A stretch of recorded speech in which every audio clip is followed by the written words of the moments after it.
Muy buenas tardes. ¿Cómo andan? ¿Cómo están?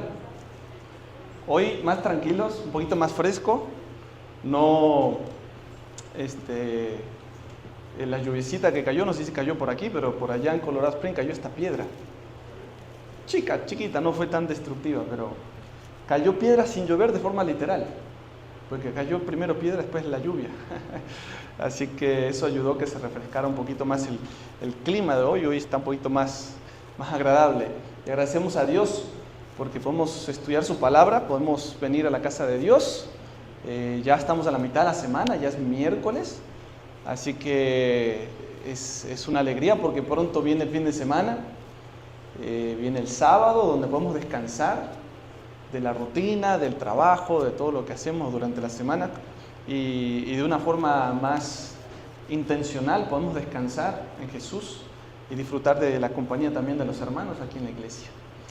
Así que vamos en esta ocasión nuevamente a estudiar la palabra de Dios y vamos a pedir que el Espíritu Santo nuevamente sea el que nos hable a través de su palabra, porque hoy tenemos un tema que más bien es una pregunta más que una frase. ¿Santo Sansón? ¿Será que Sansón era realmente santo? Y vamos a analizar este tema en esta noche. Vamos a orar. Querido Padre, querido Dios que estás en los cielos, te damos gracias porque nos has traído hasta aquí con seguridad, con vida, con salud.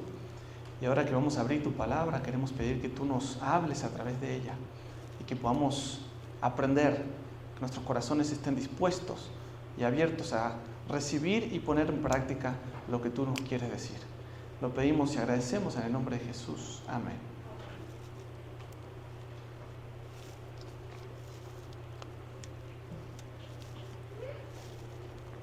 Sansón el santo o santo Sansón. ¿Qué le parece? ¿Será que Sansón era santo? ¿Quiénes conocen de paso la historia de Sansón? Levanten la mano. ¿Ha escuchado hablar de Sansón? Ok, la mayoría. ¿Sabes? Sansón fue un hombre muy particular, muy especial, diferente a muchos otros hombres en esta tierra, con una misión especial. Pero la Biblia dice que él es santo, o fue santo. Y miren, vamos a abrir aquí la Biblia. Tenemos en el libro de Hebreos, capítulo 11, versículo 32 en adelante. Dice la palabra de Dios sobre Sansón. De hecho, ustedes saben bien, los que leen la Biblia, saben que Hebreos 11 está lo que se llama la galería de la fe. Ahí hay hombres y mujeres, un resumen de ellos, y fueron hombres de fe, hombres débiles como tú y yo, pero que se dejaron usar por un Dios poderoso. Y Hebreos da una corta lista, una lista un poquito larga, pero solo vamos a ver un pedacito nada más. Hebreos 11, 32 en adelante dice: ¿y qué más digo? Porque el tiempo me faltaría contando de Gedeón, de Barak, de Sansón, de Jefté, de David, así como de Samuel y de los profetas, que por fe conquistaron reinos, hicieron justicia, alcanzaron promesas, taparon bocas de leones, apagaron fuegos impetuosos, evitaron filo de espada, sacaron fuerzas de debilidad, se hicieron fuertes en batallas, pusieron en fuga ejércitos extranjeros. Y sigue diciendo, versículo 38 y 39, de los cuales el mundo no era digno, errando por los desiertos, por los montes, por las cuevas y por las cavernas de la tierra. Y todos estos, aunque alcanzaron buen testimonio mediante la fe, no recibieron lo prometido. ¿Vieron todo lo bonito que se habla sobre estas personas, de los cuales uno de ellos es Sansón? Hombres que de la debilidad sacaron fuerza, conquistaron imperios, reinos, ejércitos. Y dice, de los cuales el mundo no era digno. Y dentro de ellos está Sansón. Ahí lo menciona. Sansón está en medio de ellos.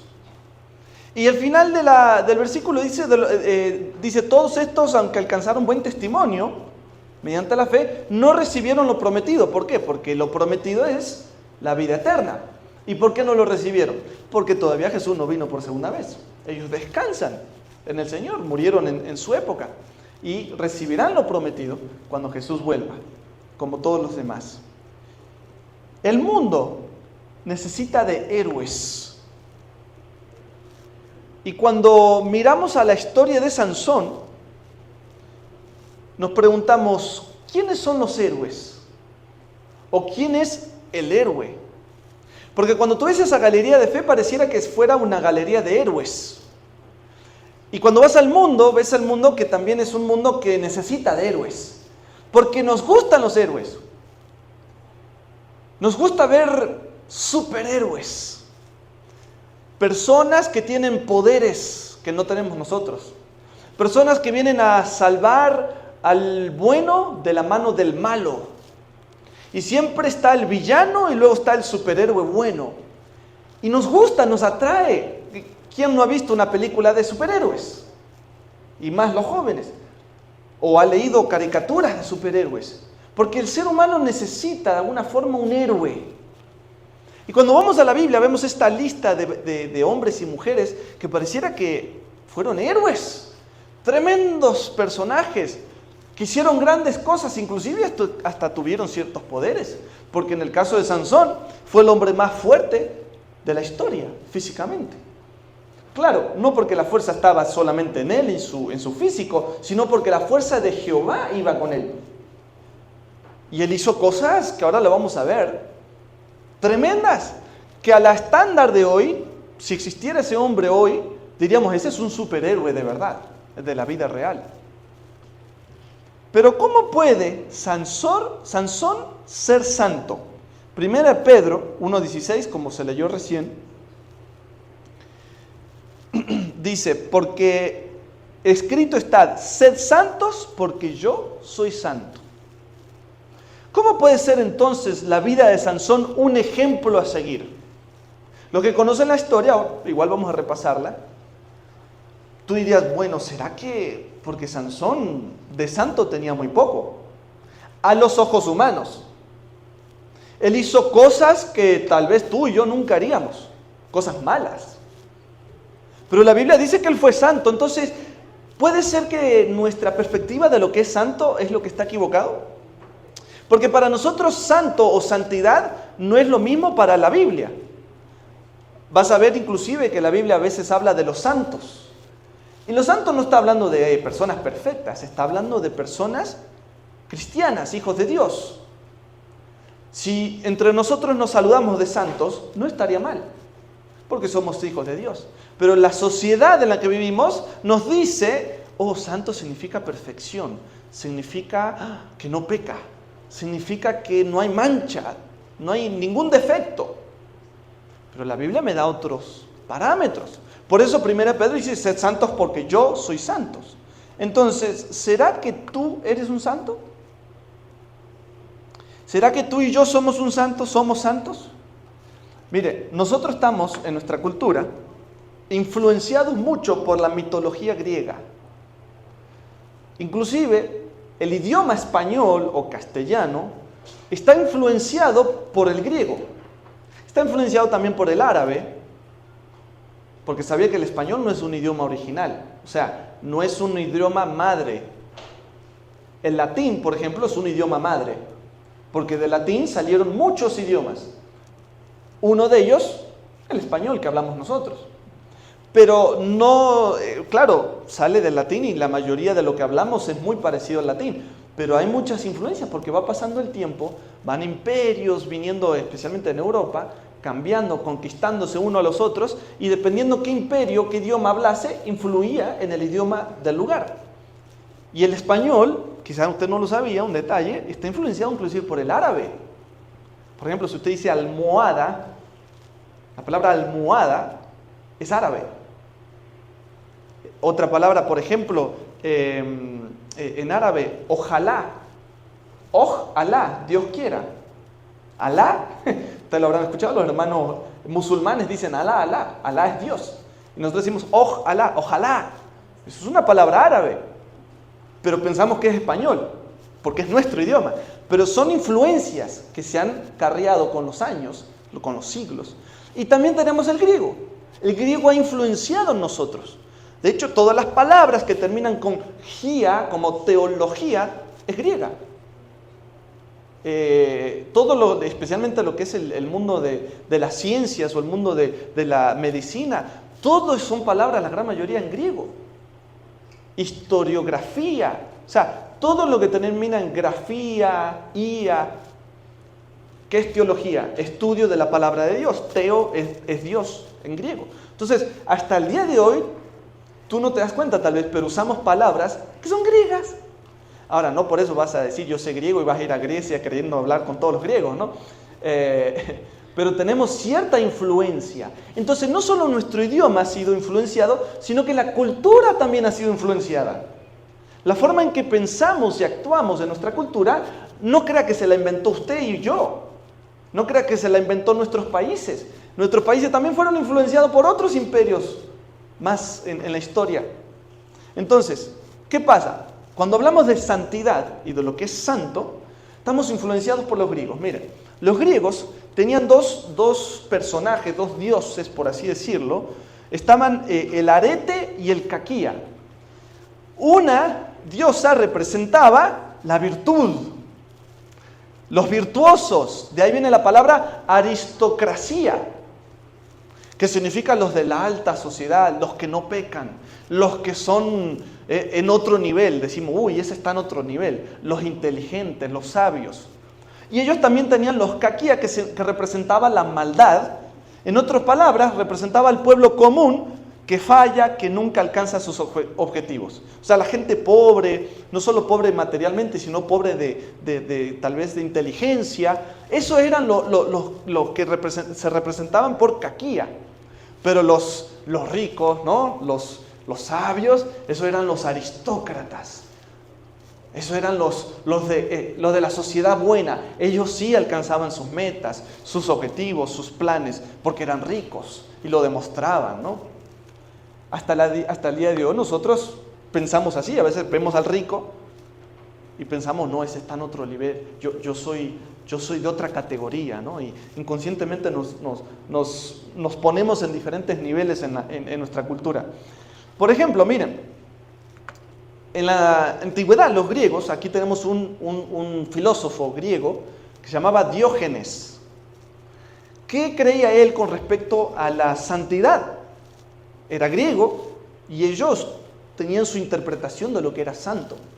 Y este hombre Diógenes, que vivió mucho antes de Cristo, él empezó a buscar y pasó muchos años de su vida con una lámpara, buscando al hombre perfecto. Y claro, nunca lo encontró. Pero pasó años ya buscando, viajando, a ver si encontraba al hombre perfecto. Y una vez se topó con Alejandro Magno, o Alejandro el Grande, que fue un emperador, un conquistador famoso. Y este conquistador quería verlo, quería escuchar y saber quién era este hombre Diógenes, que en su época él era popular, porque era un filósofo. Y se le acerca, usted va a ver la pintura allí, se le acerca este conquistador a Diógenes y le dice, pídeme lo que quieras y yo te lo daré. Y Diógenes le dice, mira, lo que más quiero ahora es que por favor te me quites porque me estás tapando el sol. Esa fue la respuesta de Diógenes. Y él buscaba al hombre perfecto. Y pasó toda la vida buscándolo y nunca lo encontró. Tenemos también a Marco Aurelio, por ejemplo, un emperador romano. Vamos de Grecia a Roma, que Roma también nos influyó con el latín. Y algunas influencias también cargamos, pero los romanos también cargaban la influencia de Grecia, que vino antes de ellos. Este emperador romano, Marcos Aurelius, no sé si alguno, tal vez los jóvenes, bueno, quizás, ¿no? Porque eso es más de mi época, yo estoy un poco más grande tal vez que los jóvenes. Hubo una película en el año 2000, llamaba Gladiador. ¿La han visto? Gladiator, ¿no? Y a veces que los jóvenes de hoy están más jóvenes que yo. Y salió en el 2000, ya que tendrá 23 años que salió la película, imagínense. Bueno, en esa película es mito, claro, la historia de esa película no es real, pero ahí usan un emperador que se llama Marcos Aurelius. Y el hombre Marco Aurelio realmente sí existió, fue un emperador romano. Y este hombre no solo fue emperador romano, sino que también era filósofo. También le gustaba esto de filosofar. Y mira lo que dijo él. El único bien que existe es la retención de la voluntad y el único mal, el vicio. Interesante. Luego dice, lo que no tiene virtud ni vicio es indiferente. Así, la enfermedad, la muerte, la pobreza, la esclavitud, por ejemplo, no son males, son indiferentes, porque el sabio es feliz aún en el sufrimiento. ¿Será que el sabio realmente es feliz aún en el sufrimiento? ¿Será que para ser feliz es ignorar los problemas? ¿Es aislarme como un ermitaño y desconectarme de la sociedad? Eso es lo que pensaba este hombre. Ahora vamos un poco a nuestra cultura occidental. Nosotros, ¿cómo todo esto ha influenciado en nosotros hoy? Estos pensamientos, estas culturas de otras épocas. Cuando llegamos al cristianismo del occidente, como hubo y hay una influencia grande de Grecia y de Roma, al leer los versículos que dicen ser perfectos como Dios es perfecto, agarraban esa cultura griega y la traían dentro de la iglesia. Entonces, cuando los cristianos empezaron a convertirse, obviamente estuvo Jesús, luego los discípulos predicaron el evangelio, la iglesia primitiva, etc. Se iban convirtiendo, tú vas a ver en el Nuevo Testamento, dice que muchos griegos se convirtieron, romanos, personas de otras nacionalidades, y ellos en su cultura que ellos tenían, cuando se convertían, leían la Biblia y lo leían de manera como ellos lo interpretaban, como lo interpretaba su cultura. Entonces, cuando leía un versículo, sé santo como yo soy santo, dice, como Dios es perfecto, ellos decían, bueno, hay que hacer algo, porque perfecto no soy. Entonces, miraban a la aristocracia y decían, bueno, Dios pide algún nivel de aristocracia, tengo que ser algo que resalte, que sobresale. Y llevaban al pie de la letra la palabra y no entendían el contexto porque lo basaban en su propio contexto cultural. Voy a mostrar algún ejemplo para que usted pueda entender mejor. Por ejemplo, tenemos este otro hombre, Orígenes de Alejandría.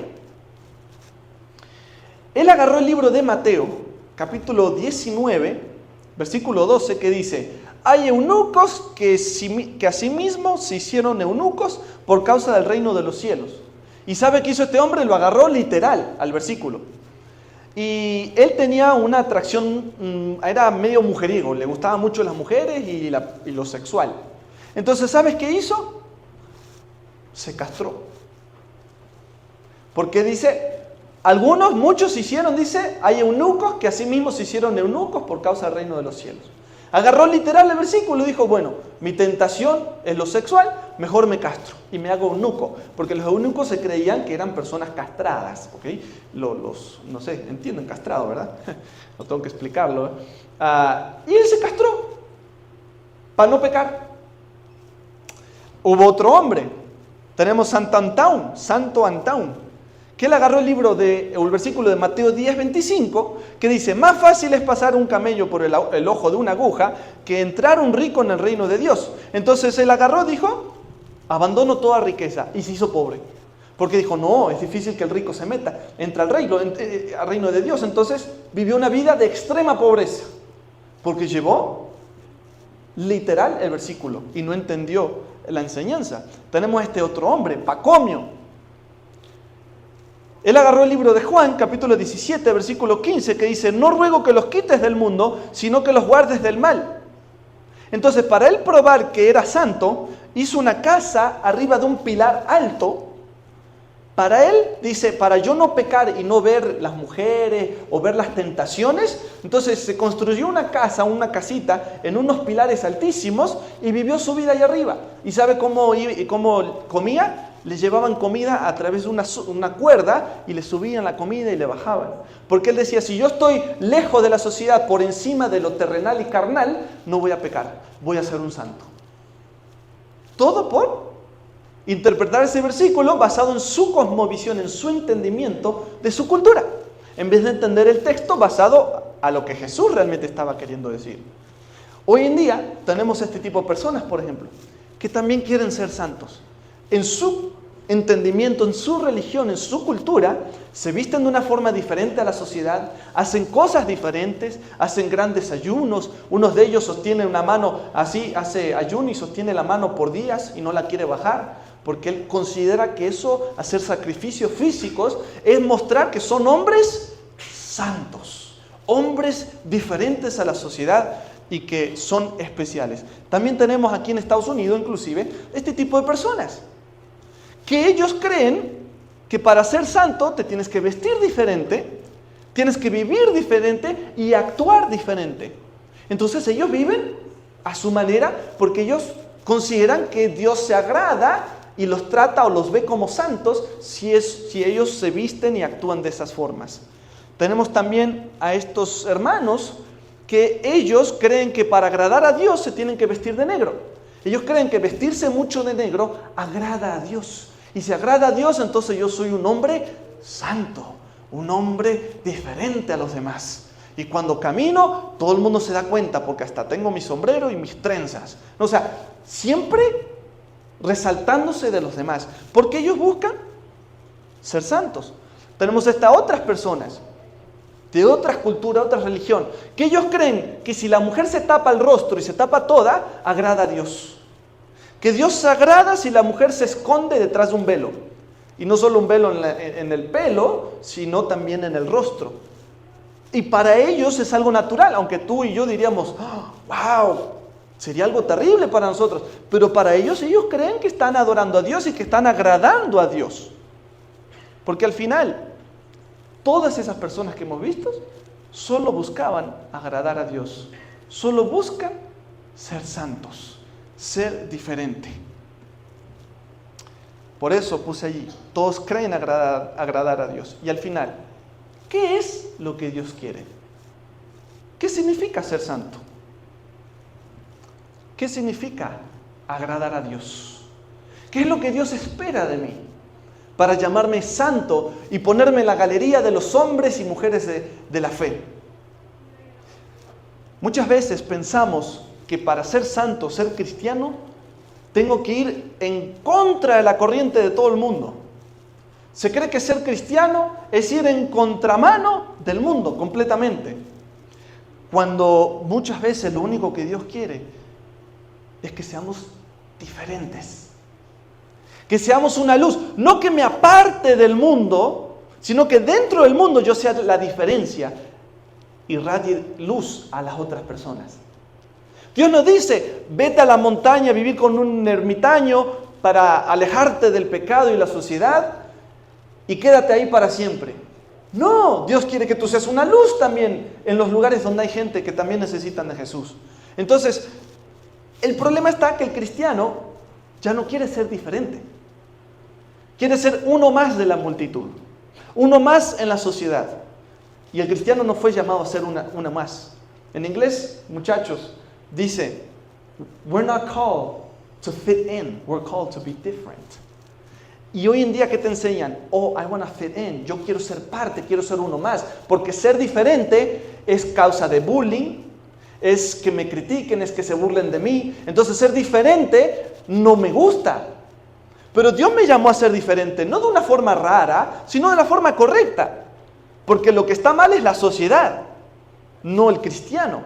Pero tristemente a veces el cristiano ahora ya ni quiere ser diferente. Y vende la fe para acoplarse a lo que el mundo le ofrece. Y tenemos nosotros a veces algún tipo de estereotipos. Por ejemplo, nosotros pensamos a veces, y aún en la iglesia, que santo es el que nunca se desanima. El santo nunca entra en depresión. Porque si entra en depresión, bueno, el hermano o la hermana algo le falta fe. Cuando si hablamos de la depresión en sí como un problema, como una enfermedad, no tiene nada que ver con la falta de fe. Es un problema neurológico. Y a veces juzgamos más al hermano o la hermana, porque el ser humano puede tener depresión, aunque sea cristiano. Elías se deprimió y le pidió a Dios, acaba con mi vida ya. Y no le fue pecado. ¿Por qué? Porque son situaciones que el ser humano pasa y no por eso es falta de fe. Pero creemos que el santo es el que no se desanima. Es más, pensamos, por dar un ejemplo, el pastor nunca está desanimado. El primer anciano tampoco. Es más, el pastor todos los días tiene ganas de venir a la iglesia. Porque pensamos que santo, ¿no? Y a mí me pasa muy a menudo, yo le digo, hermano, ay, pastor, ore usted porque usted es pastor. Y yo digo, pero yo no soy diferente a los demás. Mi oración no está más cerca de Dios que la de los demás. Claro que uno ora con gusto, con alegría, no hay problema, pero ve cómo a veces nosotros mismos creamos diferencia en nuestra mente por nuestra cultura. El pastor debe estar más cerca de Dios. ¿Por qué? No, claro que debe estar cerca de Dios, pero ¿por qué más cerca de Dios? Si el pastor sigue siendo de carne y hueso, pecador como usted y como yo. Pero ¿por qué? ¿Qué pasa? Tenemos prejuicios culturales. A veces venimos de tradiciones donde lo que diga el pastor o el cura o el papa o el padre o el que sea, bueno, ese es hombre santo, si lo dice debe ser verdad. Y estamos equivocadísimos porque de eso no habla la Biblia. Y también tenemos que tener cuidado porque en el sentido de perfección, ningún ser humano, por más líder religioso que sea, es perfecto. Nadie. Entonces, yo no puedo decir, lo que diga yo le creo. No, lo que diga la palabra, si está escrito, un escrito está, ahí yo lo creo. Pero no porque lo diga un ser humano, por más famoso o religioso que sea. Santo es el que no peca, el que logra vencer siempre las tentaciones. Y le digo más, créame que como pastor, se lo digo yo, no voy a hablar por otros. Hay sábados cuando uno quiere levantarse de la cama e ir a la iglesia. También hay días donde uno está triste, donde uno está deprimido, donde uno está desanimado. Porque somos todos humanos. Claro, el pastor tiene su rol de liderazgo, los ancianos, las diaconisas, los maestros, todos tienen un rol. Pero no podemos crear en nuestra mente esa distinción, esa separación como que, no, el pastor nunca se desanima. Y si se llegara a desanimar, qué vergüenza que el pastor se desanimó. En vez de decir, estamos aquí para ayudarte, vámonos porque estamos todos en la misma. Con Jesús tenemos victoria. Pero tenemos que tener cuidado. Santo es el que no tiene depresión. Santo es el que no cae en la tentación nunca. Santo es el que nunca pregunta por qué, sino para qué. ¿No ha escuchado usted que le dice, hermana, hermano, no pregunte por qué, pregunte para qué? ¿Sabía que Jesús cuando estaba en la cruz preguntó por qué? Porque preguntar a Dios el por qué estoy pasando algo no es pecado, no es falta de fe. Jesús le dijo en la cruz allí a Dios, ¿por qué me has desamparado? Le dijo al Padre. Pero no por eso pecó. Entonces está bien que usted pregunte, ¿por qué, Señor, estoy pasando lo que estoy pasando? No hay ningún problema. Estereotipos de santidad. ¿Cuál de esos dos es más santo? No me van a querer responder para no pasar vergüenza, ¿verdad? Diríamos, el que va bien vestidito de saco, corbata, y el que tiene la Biblia en la mano, ese es santo. Pero el otro no, hombre, ¿qué va a ser santo ese? Y a veces estamos equivocadísimos. Porque a veces las apariencias engañan, ¿no? Es más, le pregunto, si yo predico sin corbata, ¿soy santo? ¿Soy más santo o menos santo? No estoy diciendo que no hay que predicar con corbata, hay que vestirse bien en la casa de Dios, claro, pues estoy dando un ejemplo. Porque en la época de Jesús no existía la corbata. De hecho, hay gente que le va mucho al paganismo, y es verdad, hay que tener cuidado con el paganismo, pero todo lo paganizan, ¿no? Y bueno, la corbata tiene un origen pagano. Pero en el contexto que lo usamos hoy, ya no tiene un significado pagano, significa vestirse bien, adecuarse a la situación, al templo, a la casa de Dios. Pero hay gente que tal vez si el pastor se le olvidó la corbata, se acabó el mundo, ¿no? ¡Qué vergüenza! ¿Cómo va a subir sin corbata? ¿Ven? Porque tenemos tantos prejuicios, tantas cosas en nuestra cabeza, que pensamos que por tener corbata o no tener corbata, entonces ¿es santo o no es santo? Un pedazo de tela. ¿Qué me dicen del santo antes de dormir? ¿Cómo hace? Ese es el hermano o la hermanita santa. Antes de dormir se arrodilla siempre. No le falta, no se queda dormido nunca. No está cansado, siempre tiene un tiempo. Pero, ¿cómo es la realidad de nosotros? Nosotros cuando vamos a dormir, caemos muertos. A veces ni nos olvidamos de orar. El santo cuando lee la Biblia, ¿cómo aparece? Ese es un santo, decimos nosotros. ¡Wow! ¡Qué chico, pero bien consagrado! Mira qué lindo cómo ora y cómo lee la Biblia. Y nosotros cuando leemos la Biblia, ¿verdad que sí? Y empezamos a sentirnos que, qué lejos que estoy yo de ser santo. La familia santa cuando va a la iglesia, ¿cómo va? ¡Wow! Esa familia que llega todo bien bonitos, temprano en la iglesia, con los niños, con perfume. ¡Qué familia santa! Es más, esperamos que esa familia sea primeramente la del pastor, ¿no? Como que si el pastor no tuviera luchas igual que los demás. Esa es la familia santa. Pero ¿cuál es la realidad de nosotros? Antes de ir a la iglesia y cuando salimos a la iglesia, nos estamos matando. Y termina la discusión en el carro, ¿están todos tranquilos? ¿Cara de cristianos ahora? Ok, y ahí bajamos. ¿Verdad que sí? Porque pensamos que el santo es el que... No, la familia perfecta que llega, miren qué bonitos. Pero todos, y ahí estamos todos, me incluyo, todos, muchas veces, la mayoría de las veces, valga la redundancia, el sábado quizás es el día más difícil para levantarnos y que todos estén listos tempranito. Ya sea por falta de responsabilidad nuestra, de haber hecho provisión antes, y dejamos todo último minuto, o porque Satanás a veces trata de meter alguna piedrita para arruinarnos la paz del sábado. Una niña santa cuando alaba a Dios, ¿cómo alaba? ¡Wow! ¡Qué niña santa! Pero nosotros en las alabanzas, ¿qué estamos haciendo? ¿Sí o no? Los santos, cuando están en un sermón, ¿cómo prestan atención? Miren, prestando atención los santos. ¡Wow! ¡Qué iglesia santa! Todos prestando, ninguno está durmiendo, ninguno bostezando. Pero nosotros, cuando estamos en la hora del sermón, ¿qué pasa? Si no son pescadores de hombres, son pescadores con la cabeza. Porque, y con eso no estoy diciendo que criticándonos, sino que para que veamos que si vamos a llevar a la santidad del punto de vista de los griegos, la perfección, la aristocracia, nunca vamos a llegar.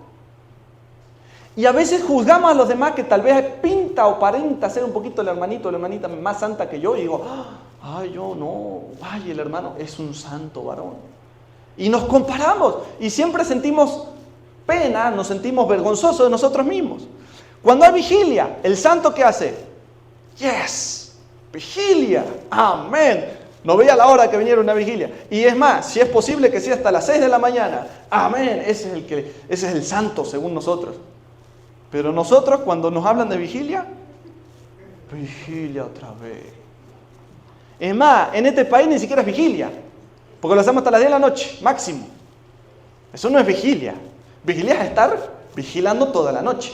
En nuestros países lo hacen más. Pero llegamos aquí como que no sé, parece que tenemos menos pilas. Y hasta las 10 de la noche, y aún así, ¡oh, vigilia, Señor, otra vez!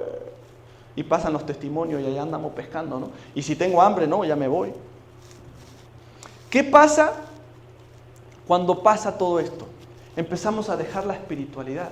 Porque empezamos a entender, nos ponemos un estándar invisible en nuestra cabeza y muchas veces dejamos de venir a la iglesia por eso. Mucha gente ni siquiera se quiere bautizar porque dice, no, yo para ser santo, todo lo que me falta. Yo no soy un hermano que me puedo levantar todos los días a las 5 de la mañana para hacer ayuno y oración, pero los hermanos sí pueden y empezamos a comparar. Y ese es santo y yo no soy santo, entonces ¿para qué? Y nos desanimamos. Es más, cuando viene la tentación, ¿cómo hace el santo? No, apártate de mí, Satanás. Y no caemos en la tentación. No, el santo es aquel que no cae nunca en tentación. Pero nosotros cuando hay tentación, ¿qué pasa? Abrimos los ojos y queremos, quiero ese pastel. Porque así somos nosotros, esa es la realidad. Ahora vamos a ir al libro de Jueces. ¿Saben que el libro de Jueces, la palabra jueces en hebreo, es la palabra shoftim, que significa libertador, alguien con puesto político? Por eso el libro de Jueces no solo habla de jueces, literalmente, jueces que Dios levantó en el medio del pueblo de Dios, sino que también eran jueces que deberían defender a la nación, inclusive de forma política. El libro de Jueces es un poco caótico, porque cuenta la historia cuando el pueblo de Israel no tenía rey todavía, no tenían reyes. Y cada quien hacía lo que se le daba la gana. Se lo voy a leer, no tienen que buscarlo, pero para avanzar en el tiempo. Jueces 17:6 dice, en aquellos días no había rey en Israel, cada uno hacía lo que bien le parecía. ¿Qué le parece? No había reglas, no había normas, no había leyes, y por eso Dios tuvo la necesidad de levantar jueces en el medio del pueblo que pusieran orden, porque no había reyes todavía. Y cada quien hacía lo que le parecía. Imagínense si ustedes aquí en la iglesia hacemos cada quien lo que nos parece. Sería Babilonia esto, un caos completo, una confusión tremenda. Y les voy a contar un poquito de historia, ustedes verán, a veces ustedes van a ir viendo mis temas, a mí me gusta mucho la historia, me gusta entender el contexto de lo que estamos leyendo, el contexto cultural, histórico. Y aquí tenemos, por ejemplo, a Ramsés III peleando contra el pueblo del mar. Ramsés III fue un faraón de Egipto. Él peleó, bueno, esa imagen no se ve muy bien, ¿verdad? Pero ahí eso es una imagen del faraón luchando contra un pueblo. El pueblo del mar eran el pueblo de los filisteos. Los filisteos no solo fueron enemigos del pueblo de Dios, sino que antes de ser enemigos del pueblo de Dios, ellos quisieron conquistar Egipto. Y quisieron atacarlo en el río Nilo a Ramsés III, pero Ramsés III los venció. ¿Y qué pasó con el resto de la descendencia de esos filisteos? A los que quedaron vivos se los llevaron esclavos. Y les muestro las fotos porque son fotos originales de las paredes donde los egipcios, era como un libro de récord, ¿no? Ahí ellos mostraban, dejaban escrito todo lo que ellos hacían. Y aquí esta imagen representa a los filisteos siendo llevados esclavos. Los que quedaban vivos se los llevaban esclavos. Y los que lograron escapar de esa batalla, que fue en el año 1135 a.C., mucho antes de Jesús, se escaparon. ¿Y a dónde cree que los filisteos se escaparon? ¿Y a dónde se fueron a vivir? Se fueron a vivir a lo que hoy nosotros conocemos como la Franja de Gaza, en Israel. Hoy en día es Israel. Y esos filisteos tenían una ventaja sobre el pueblo de Israel. Eran un pueblo pagano, pero tenían una ventaja no solo de números, sino también de militar. Ellos podían manipular y sabían manipular el hierro para poder hacer armas de combate. Y el pueblo de Israel en esa época no tenía ese conocimiento de manipular el hierro y crear armas de combate. Entonces los filisteos eran más fuertes militarmente, más poderosos que el pueblo de Israel. Y ¿saben por qué se llaman filisteos o por qué le conocemos el lugar de allá como Palestina o Filistina? Es porque, mira, aquí le voy a poner una imagen. Aquí usted va a ver que está la franja, dice Gaza, Ascalón, Asdod, Gat, Ecrón. Esos 4 puntos rojos, eso eran tierras que pertenecían a los filisteos. ¿Se acuerdan Gat? ¿Quién salió de Gat? ¿Alguien se acuerda? Fue otro hombre grandote, un gigante. Goliat, exacto. Goliat de Gat. Goliat salió de ese pueblo, de esa ciudad. Ascalón, Asdod, los filisteos que escaparon de esa guerra que perdieron contra Ramsés III allá en Egipto, se vinieron a vivir a esta zona al lado del mar Mediterráneo, que hasta la fecha los descendientes de los filisteos son los árabes. Y hasta la fecha se odian y se pelean con los judíos. Entonces, en el año 1000, a ver, déjeme ver, aquí lo tengo anotado, no, en el año 132 después de Cristo, el emperador romano Adriano cambió el nombre de Israel por Filistina. ¿Sabes? En hebreo la letra F y la letra P es la misma letra. Entonces,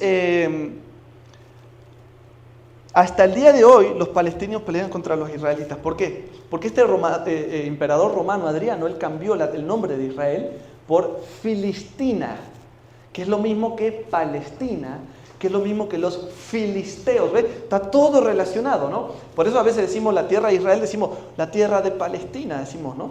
Bueno, hoy en día ya no se llama Palestina, se le sigue diciendo por ahí, pero no es oficial, porque eso pasó en el año 132 después de Cristo, eso ya tiene mucho tiempo atrás. Ahora, como era el pueblo de Dios, habíamos leído en Jueces, que dice que cada quien hacía lo que se le daba la gana, no había rey, no había nadie que pusiera orden, ni que defendiera a los israelitas, al pueblo de Dios, de los filisteos que constantemente peleaban contra los hebreos. Los filisteos eran los enemigos número 1 de Dios en esa época y del pueblo de Israel. Dios levantó un gran hombre, Sansón. ¿Sabe qué significa o cómo? Aquí tengo, hermano, gracias. ¿Sabe cómo se dice Samsón en hebreo? Shimshon, que significa sol pequeño. Eso es lo que significa el nombre de Sansón. O sea, que él era también alguien que debería haber reflejado luz, solo que pequeño, porque el sol mayor o la luz mayor es Cristo. Y él era un sol menor. Eso es lo que significaba su nombre, Sansón. Cuando él nace, Dios tenía un plan para él y una misión. Pero dentro de ese plan, él tenía que cumplir varios requisitos para que Dios continuase con él y lo bendijese y siguiera siendo un hombre de Dios. Él no podía beber alcohol. Estamos resumiendo la historia de Sansón, ¿ok? Usted lo puede leer ahí en capítulo 14, capítulo 13, capítulo 12 de Jueces. Y usted va a ver ahí que Dios iba a estar con él y él iba a ser un héroe de alguna manera para el pueblo de Israel, siempre y cuando él siguiera estas características, estas condiciones. No podía beber alcohol, no podía tocar animales muertos, o sea, cuerpos de animales muertos, no debía hacer votos a Dios y lo más importante o más conocido es que él no podía cortar su cabello. Si él cortaba su cabello significaba que él rompía el pacto con Dios completamente. Por eso él tenía cabellera larga. Nunca se le había una navaja pasado por su cabello. Ahora, yo les voy a mostrar algo interesante aquí, haciendo un paréntesis. Beit Shemesh es la ciudad del sol, se llama. Ese valle que ustedes ven ahí, esa foto la tomé yo. En el 2019 tuve la oportunidad de poder ir a Israel.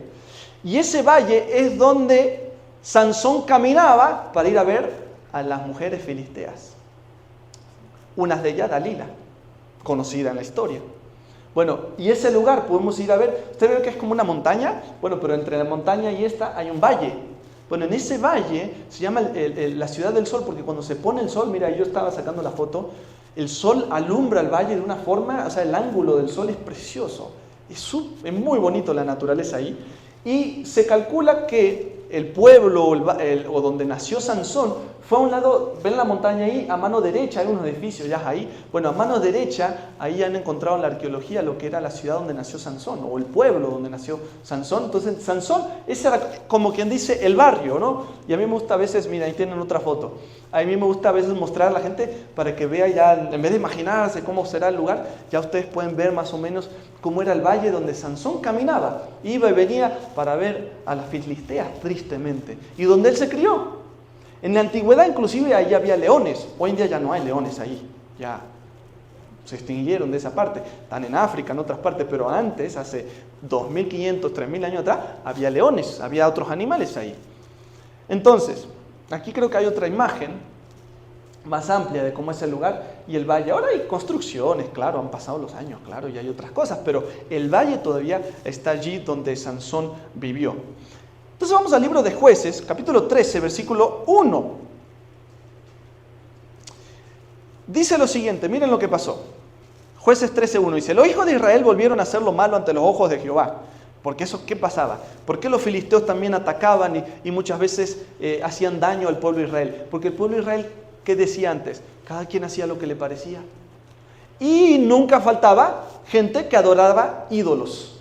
Entonces dice que ellos hicieron lo malo ante los ojos de Dios y Jehová los entregó en manos de los filisteos. ¿Por cuántos años?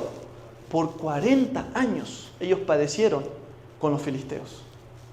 Entonces vemos allí en Jueces 13:24 dice la mamá de Moisés, perdón, de Sansón, no de Moisés, de Sansón dice: y la mujer le dio a luz un hijo y le puso su nombre Sansón, y el niño creció y Jehová lo bendijo. Vamos a adelantar un poco en la historia. Entonces ya Sansón adulto, grande, un hombre con mucha fuerza física porque Dios estaba con él. ¿Qué había? Mira, y los muchachos van a entender esto. Sansón le gustaban las mujeres. Quería tener novia y quería casarse, como todos los jóvenes. Pero tenía un pequeño problema. A él le gustaban las filisteas. A él no le gustaban las chicas que había en la iglesia, las chicas que había en las buenas familias. No. Esas locas por allá, esas le gustaba a él. Y mire, aquí la Biblia lo dice.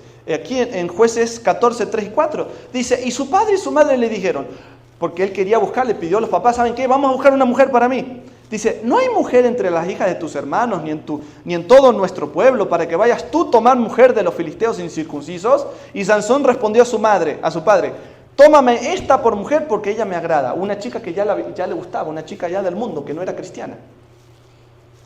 tómame esta porque esta es la que agrada a mis ojos.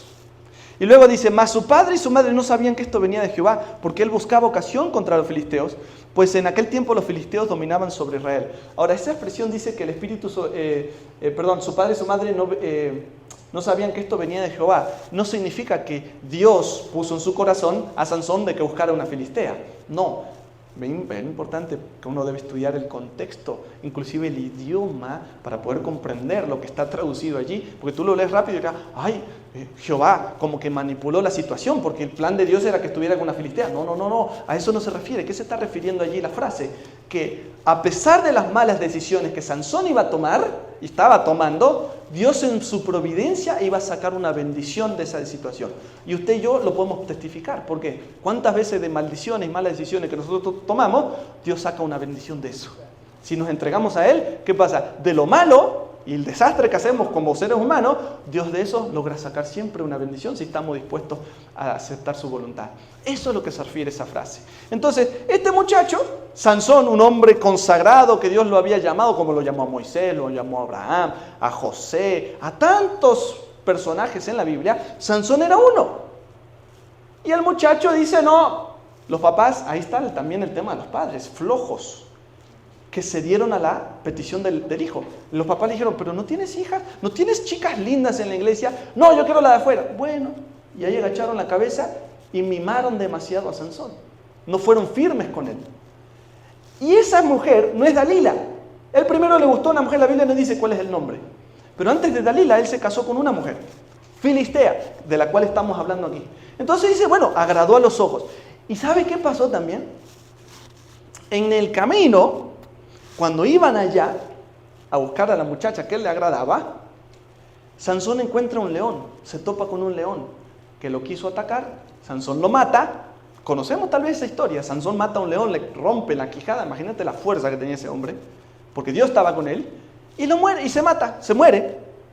El león lo vence, y él va, hace lo suyo. Y cuando vuelve, porque ya regresa a su casa, de haber estado con su esposa, su mujer ahí con los filisteos, se va a la casa, y en el camino él encuentra un león, o mejor dicho, el mismo león, pero ya estaba su cuerpo, y adentro había un panal de abejas, y había miel.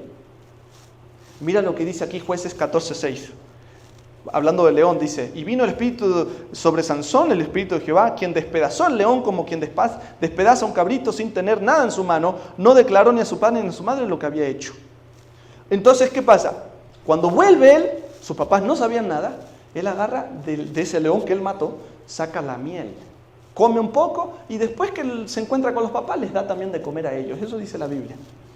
Pero no les dijo que había matado a un león, y no les dijo que la miel había salido de un panal de abeja hecho en el cuerpo del león. Y cuando las personas en la antigüedad se casaban, hacían fiestas. Y la fiesta no era un día, duraban 7 días, 30 días.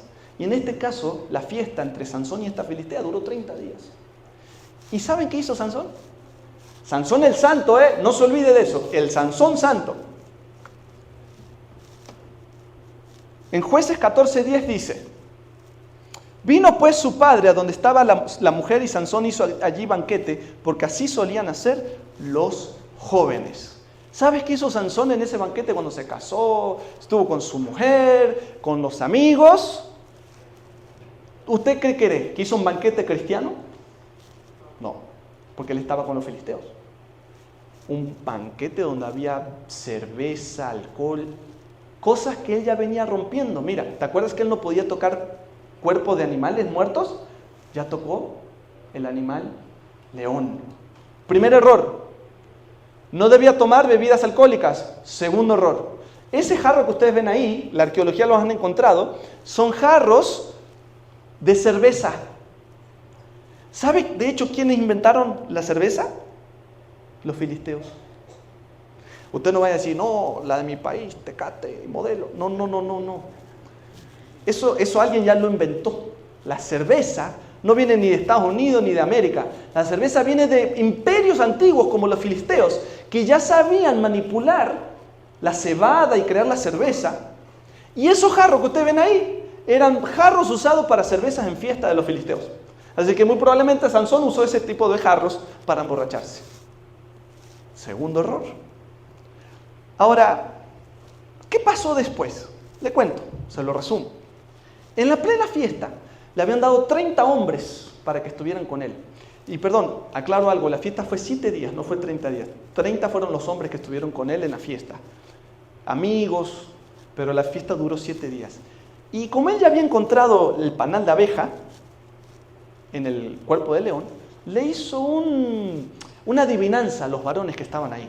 Si en 7 días adivinan esto, yo les voy a dar a ustedes 30 ropas de ropa nuevas a ustedes y ropas de vestir y de fiesta. Y si ustedes no adivinan en 7 días la adivinanza que les voy a hacer, ustedes a mí me van a dar cada uno 30 piezas de ropa. Ahora tú dirás, bueno, pero ¿qué tan importantes son piezas de ropa?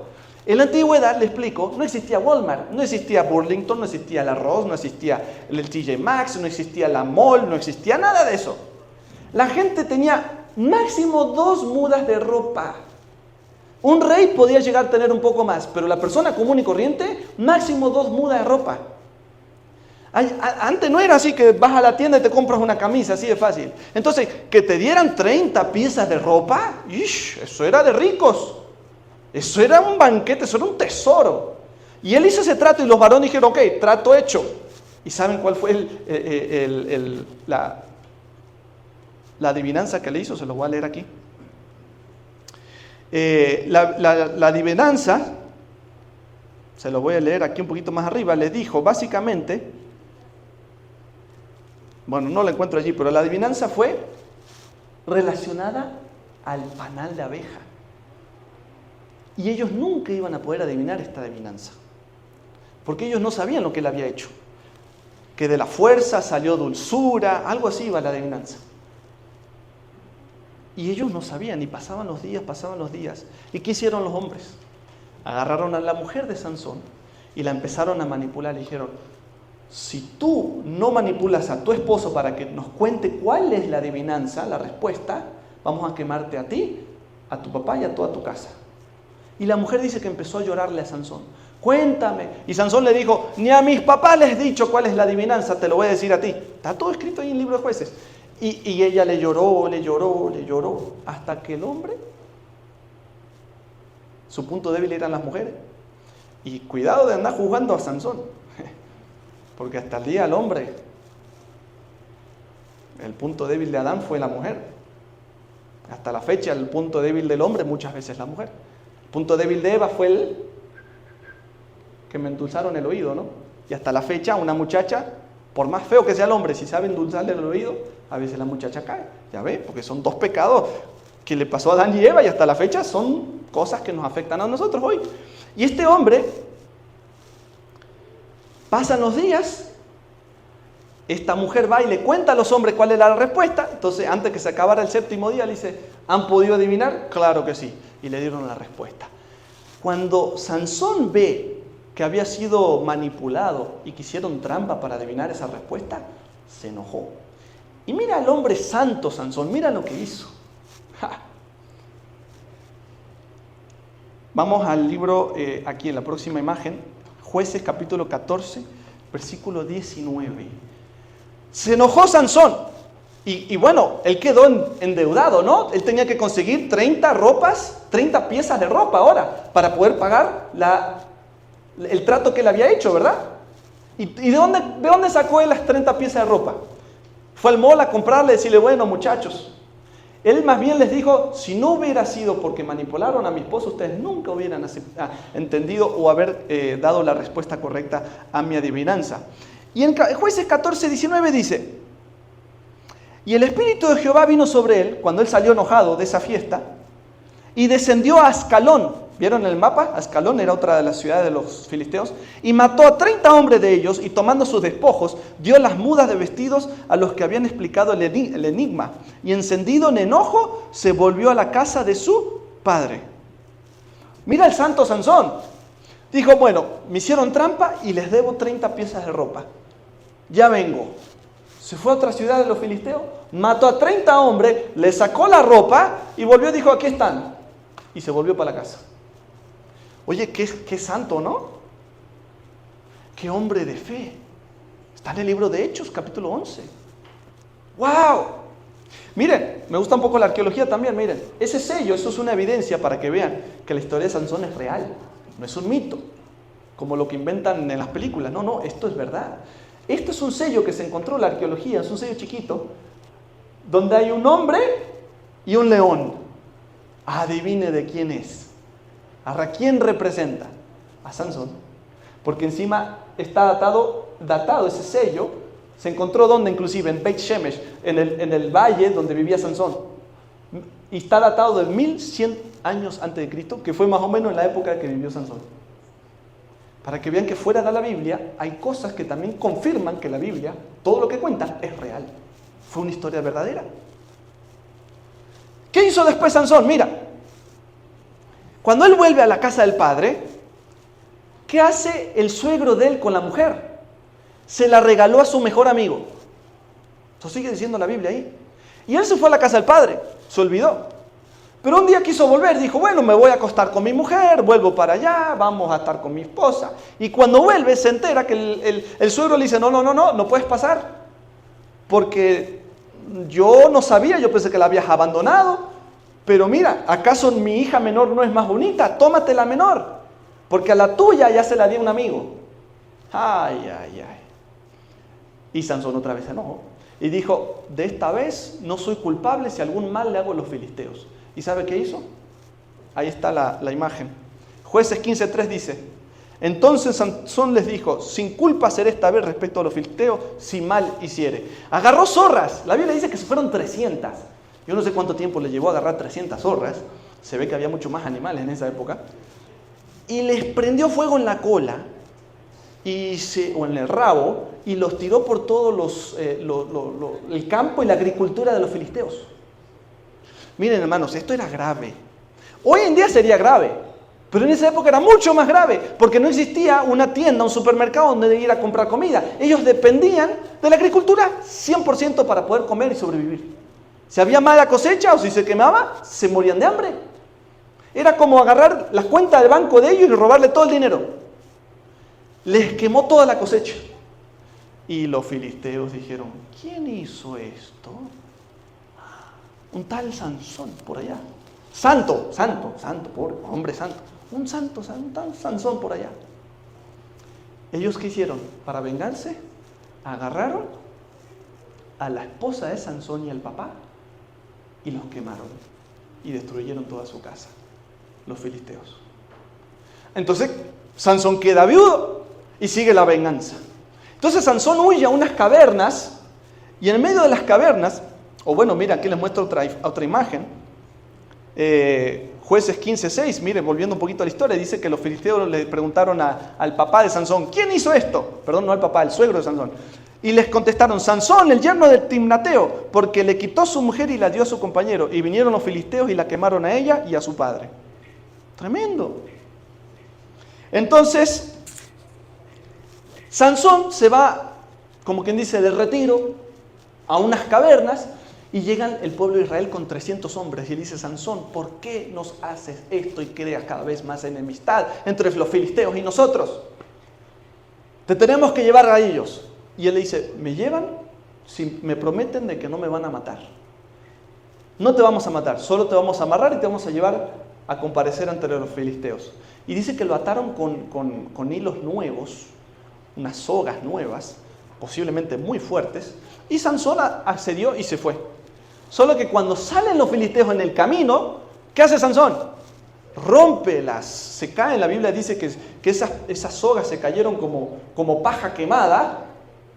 ¿Y sabe qué hizo Sansón para vengarse de los filisteos? Agarró una quijada, un hueso de una quijada de asno, fresca, y mató 1000 hombres. Digo, ¡qué santo! 1000 hombres con un pedazo de hueso. No fue con una espada, no fue con balas y con bombas, con un pedazo de hueso. Eso sí está para ponerlo de película, en vez de las películas que ponen hoy, que es cualquier tontería. Eso realmente sucedió. Y mira lo que dice aquí, lo puse ahí arriba. Dice Jueces 15:8. Y los hirió cadera y muslo con gran mortandad. Y descendió, entonces habitó en la cueva de Peña de Tam. Cuando yo le dije que él se había ido a la cueva. Y cuando sale de la cueva, porque el pueblo de Israel lo lleva, y se encuentra con los filisteos, ¿qué pasa? Dice, hallando una quijada de asno fresca aún, extendió la mano y la tomó y mató con ella 1000 hombres. Entonces Sansón dijo, espérate, no se termina ahí. Sansón parece que rapeaba. Escúchate. Porque se inventa una frase así de poema, hasta parece que rima. Mira la frase que dice. Cuando terminó él, ¿no? Se habrá limpiado las manos, habrá dicho, wow, maté 1000 hombres. ¿Alguien más se anima a pelear? ¿No? ¿Se fueron? Ok. Y se inventó una frase. Está ahí en la Biblia, dice, con la quijada de un asno, un montón, 2 montones. Con la quijada de un asno, maté a 1000 hombres. Oye, cualquiera le pone un reggaetón a eso y parece un rapeo. O sea, el hombre de repente hasta se inventa una frase de victoria, ¿no? Con un hueso, ¿no? 2 montones, un montón, 2 montones, con un hueso maté 1000 hombres. Y tú dices, ¿santo? ¿Cómo es que él aparece allá en la Galería de la Fe? Explíqueme. Tú dirías, no vas a matar nunca 1000 hombres. Quizás nunca matemos a nadie, con la ayuda de Dios, ¿verdad? Nunca haríamos algo así. Pero este hombre mató cantidad de gente. ¿Y qué pasó con este hombre? Miren ahí la imagen. 1000 hombres, con un pedacito de hueso. Claro, la fuerza de Dios estaba con él. Todavía, Dios toleraba, todavía. Le extendía la misericordia de Sansón. Y para finalizar la historia, usted sabe cómo terminó la historia de Sansón.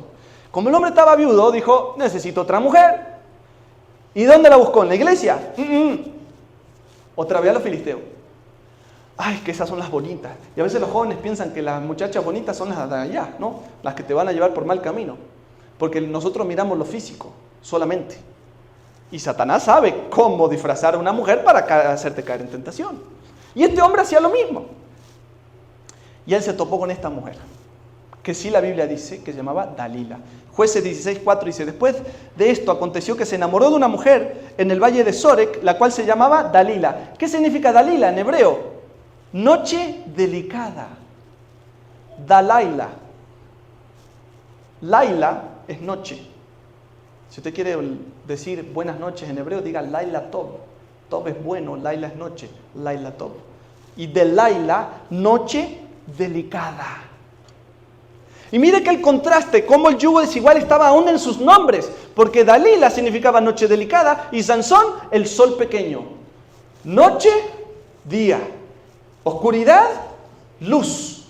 Hasta en los propios nombres, ellos eran yugo desigual al 100%. Y sabemos la historia, que nuevamente esta mujer fue seducida y usada y se vendió ella por dinero para hacerle sacar el secreto a Sansón, del secreto de su poder y su fuerza, hasta que Sansón vence o es vencido por esta mujer, porque la mujer intentó 3 veces. 3 veces Sansón la engañó diciéndole otras cosas y ella probaba y decía, ves, me has mentido, tú no me quieres decir la verdad, tú no me amas, típico chantaje, ¿no? Tú no me amas, si me amas me vas a decir la verdad, hasta que el hombre cayó rendido en las piernas de ella le hizo un lullaby ahí, le habrá cantado algo y él cansadito de que la mujer le esté, dirían en México, dando lata, ¿no? Y le dijo, bueno, si me cortaran el cabello perdería toda la fuerza. Se durmió, le cortaron el cabello y tal cual. Nunca más, o por lo menos en ese momento tuvo él poder. Se volvió un hombre débil como cualquier otro hombre. Vinieron los filisteos, lo amarraron, lo llevaron preso.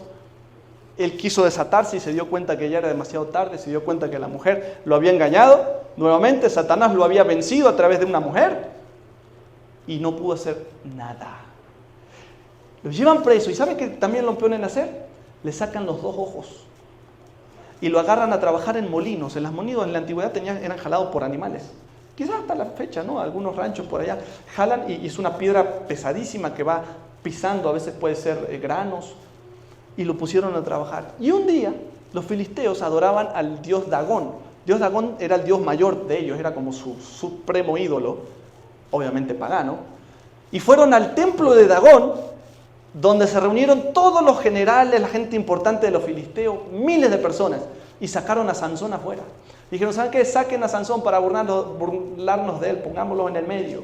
Y Sansón lo tuvo que cargar una persona, un muchacho, porque él no podía ver, le quitaron los ojos. Ahora mira qué interesante.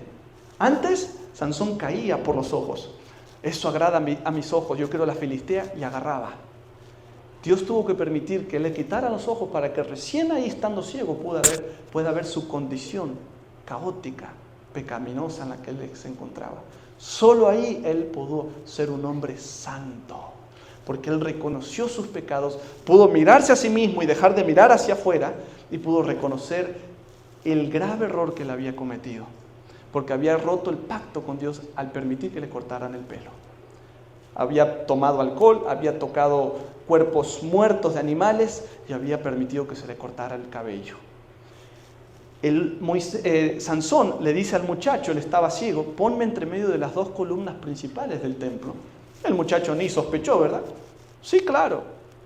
Y sabemos que la última oración que Sansón hizo no solo fue de confesión y arrepentimiento a Dios, sino que le dijo: Señor, dame una vez más tu fuerza para yo vengarme de estos filisteos. Y él rompe con toda su fuerza, él rompe esas columnas, porque Dios le da por última vez la fuerza que él había perdido. Él no vio, estaba ciego, pero él tocó esas dos columnas y con toda su fuerza las rompió. Y esas columnas principales era donde se cimentaba todo el edificio, y todo el edificio se cayó. Y ese día, dice la palabra de Dios, que él mató a más hombres de los que él había matado durante toda su vida. Solo que él también pereció en ese incidente. ¿Era el plan de Dios que Sansón terminara de esa forma? No.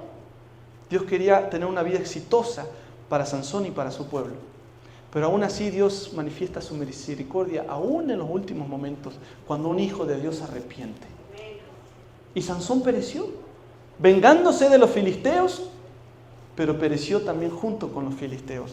Ahora, ¿qué evidencia arqueológica tenemos de que la antigüedad, en los edificios de los filisteos usaban pilares firmes, dos pilares principales para sostener toda la casa? Miren, en la arqueología han encontrado casas donde, ven ahí hay dos columnas, están cortadas porque ya están viejas, ¿no? Pero ahí había dos columnas porque ellos hacían la arquitectura de esa manera. Ponían siempre dos columnas principales donde caía la mayoría del peso de sus casas, de sus edificios. Es evidencia de que la Biblia tiene razón y es verdad. Sansón fue un hombre real. Ahora, ¿qué aprendemos de esta historia para finalizar, mis hermanos? Que lo que es difícil para ti no es fácil, es fácil para otros. Y lo que es fácil para ti puede ser difícil para otros. Quizás tú eres bueno en cuidar tu alimentación, pero quizás otros no. Quizás tú eres bueno para ayunar y quizás otros no. Y lo que debemos hacer es no juzgar a los demás por tus mismos códigos de valores. No todos son buenos en lo que tú eres bueno. Todos somos débiles. Lo que nos hace diferente es el tema de nuestra debilidad. Todos tenemos pecado. ¿Cómo luchamos contra él? Es lo que hace la diferencia. Y lo que hizo la diferencia de este hombre santo, considerado santo, no porque fue perfecto, sino porque supo reconocer a Dios y reconocer que su situación era caótica, necesitaba de un Salvador, necesitaba de misericordia y de perdón, y Dios se la dio. Y por eso fue considerado en la galería de la fe como un hombre santo. No porque no pecó, porque era tremendo pecador, sino porque reconoció a Dios y reconoció su situación y fue humilde y se confesó y aceptó a Jesús, aún en sus últimos minutos de su vida. Efesios 2, 8, 9 dice: porque por gracia sois salvos por medio de la fe, y esto no es de vosotros, pues es don de Dios, no por obras, para que nadie se gloríe. Y finalizando los últimos versículos, mi hermano, en 1 Corintios 10, 11 y 12 dice: todas estas cosas acontecieron como ejemplo y están escritas para amonestarnos a nosotros, que vivimos en estos tiempos finales. Así que el que piense estar firme, mire que no caiga. Y Mateo 24, Mateo 24, 13 dice: mas el que persevere hasta el fin, este será salvo. ¿Será que Sansón era santo? Sí. Porque a los ojos de Dios, Sansón fue justificado a través de su arrepentimiento, su reconocimiento de todo lo malo que él había hecho. Y aunque tuvo que morir de una forma caótica, pero es un hombre que cuando venga Cristo resucitará para vida eterna. No importa lo que tú y yo hayamos hecho. Y estoy seguro que no hemos hecho ni el 10% del desastre que hizo Sansón en su vida. Si Sansón pudo ser bendecido y perdonado por Dios, ¿cuánto más tú y yo podemos ser perdonados por Dios hoy? Podemos llegarnos a Cristo y decir, wow, si me voy a comparar con alguien, compárate con Sansón. Y di, uy, no, pues yo estoy mejor que Sansón, yo no cometí todas esas locuras. Entonces con más razón ven a Cristo, con más razón entrégate, con más razón acéptalo todos los días. Y no esperemos a que se nos quiten los ojos, quedemos ciegos para que podamos reconocer nuestra situación y humillarnos aún en un momento caótico. ¿Por qué no hacerlo cuando hay gracia todavía, cuando hay libertad, cuando todavía podemos adorar a Dios y nadie nos persigue? ¿Por qué esperar a la crisis como lo esperó Sansón? Hoy es el día de salvación, hoy es el día que debo aceptar a Jesús. Por eso en esta noche, mis hermanos, Dios nos llama a renovar nuestros votos con Él, a limpiar nuestros pecados en la sangre del Cordero, que ya el sacrificio ha hecho para que todos accedamos a Él. Y si hay alguien, o si todos, o alguien, siente que Dios le está dando otra oportunidad en esta noche, te voy a pedir que te pongas de pie y vamos a orar, para que Dios nos renueve, nos limpie de toda maldad, el pecado, las cargas, las cosas revoltosas que hemos hecho en la vida y comencemos nuevo con el Señor y digamos, Señor, si Sansón pudo, yo sé que yo también puedo y yo quiero estar en la lista que tal vez no estará en la Biblia, pero estará en la lista del cielo, del libro de la vida, considerado hombre o mujer de fe, santo, santa y dispuesta, listas para ir al cielo cuando Jesús venga. Yo quiero estar en esa lista, no sé tú, pero yo sí quiero estar en esa lista. Y si tú quieres estar en esa lista y entregar tu corazón nuevamente al Señor, te pido que te pongas de pie y vamos a hacer una oración.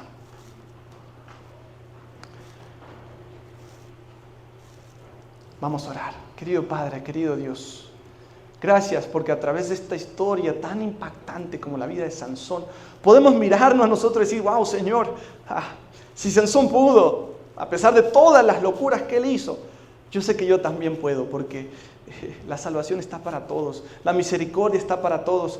Todos somos pecadores aquí en esta tierra y necesitamos un Salvador que es Cristo Jesús y tenemos la oportunidad de aceptarlo. Por eso ayúdanos. Aquí están tus hijos, tus hijas, dispuestas a decirte, Señor, anótame ahí en la lista de los hombres y mujeres de fe, hombres y mujeres santas, porque queremos ir al cielo cuando vengas a buscarnos.